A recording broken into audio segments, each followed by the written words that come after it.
Give me 3 minutes and I am going to explain to you why your social media efforts are not working. Hi, I'm Monica Shah from Revenue Breakthrough, and I want to tell you about my client, Kate. Now, Kate came to me and she had just started her business about 15 months ago. She had been doing all the things, in her words, and it just wasn't working. She was a new coach. She was trying to get new clients and people weren't coming to her. And I asked her, I said, well, what kind of marketing are you doing? And she said, well, I'm posting on social media every day. I am, and I'm also writing some newsletters and I send them out periodically, maybe once a month, once every other month. And I'm just trying to do other stuff. And I paused and I said, okay, got it. Well, first of all, congratulations. Like you were that you've been putting the efforts out. That is not easy to show up and be visible. And I also let her know that her strategies that she was using were off. And when we changed her strategies, things started to really bloom for her. Within 3 months of changing her strategy, she had three clients. They were brand new one-on-one clients. Each client was paying her $3,000 for a program. She went from making $0 to $9,000. And what was most important is she went from feeling like she was out of control with her business and didn't know what to do to feeling finally like she knew how to get clients and how to get leads and how to convert those leads into sales conversations. Now you might wonder how did she do it? Well, there are 3 main steps that she took that you need to know about too. Number 1, social media, posting on Facebook, posting on Instagram, it's great. But what I have found with my clients is that normal posting is really good for exposure. It's really good for general basic visibility. It's really good for helping people get their 2nd, 3rd, 4th, 5th, 6th, 7th, 8th touch point with you. But it's not great for having them immediately convert into clients.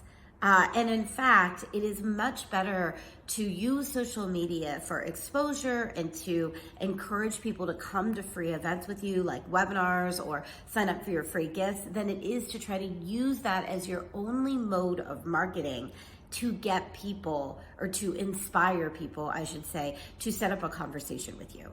And that's why I find that so many business owners are spending all of this dear and precious amount of energy on social media posting, hoping that is going to be the thing. That's going to be the thing that convinces people to work with you, when really it's just a complement to other things that you're doing, other marketing efforts that you are making.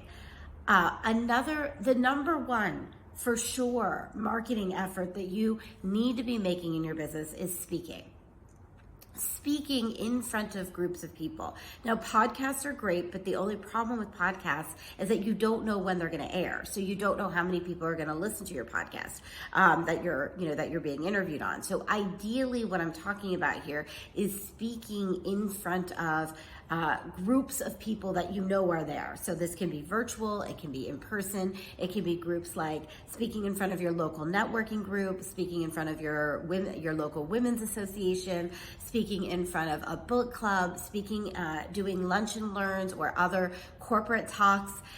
It's about getting out in front of bodies. Now, I know for so many people, as soon as I bring up speaking, you say to me, yeah, but I'm scared, but I don't know what to say, but I don't know what talks to offer, but I don't know how to get in front of people. And all of that stuff is a fear of visibility, a fear of truly showing up in front of people.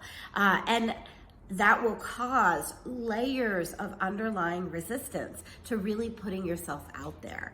So one of the things you want to look at and ask yourself this week as you're watching this video is, what am I afraid is going to happen when I truly show up? What am I afraid is going to happen? So for me, I grew up in a culture where women are, in my family, women were honored for sure, but generally overall, I'm first generation Indian, and women were more the nurturers, they're the caretakers. So being fully seen is not it's not always welcomed. And so I know for me, I had to get over a real sense of underlying shyness when I started to get in front of people. I also needed to really come face to face with the fact that I'm a high level empath. And as being a high level empath, I can feel every emotion in a room. And feeling every emotion in a room is not easy when you're speaking. So I had to learn how to feel everybody else's emotions and still trust my own emotions as well. And it was a journey. So if you know that you can be more visible, that you want more courage to really show up, I want to invite you to come join us on our upcoming webinar. It's called the Visibility Profit Plan. And it's all about moving you from a place of fear and overwhelm and not knowing what to do and how to do it when you're showing up visibly into a place of courage and strength. I'm going to give you really specific tools to help you show up stronger on videos, on lives, on speaking events, and to really be able to take your place in the world this year, because I know that's what so many of us need and want in order to hit our goals. So I'm going to put the link in the comments below, and it's free. It's happening multiple dates, so I invite you to click on it and to join us.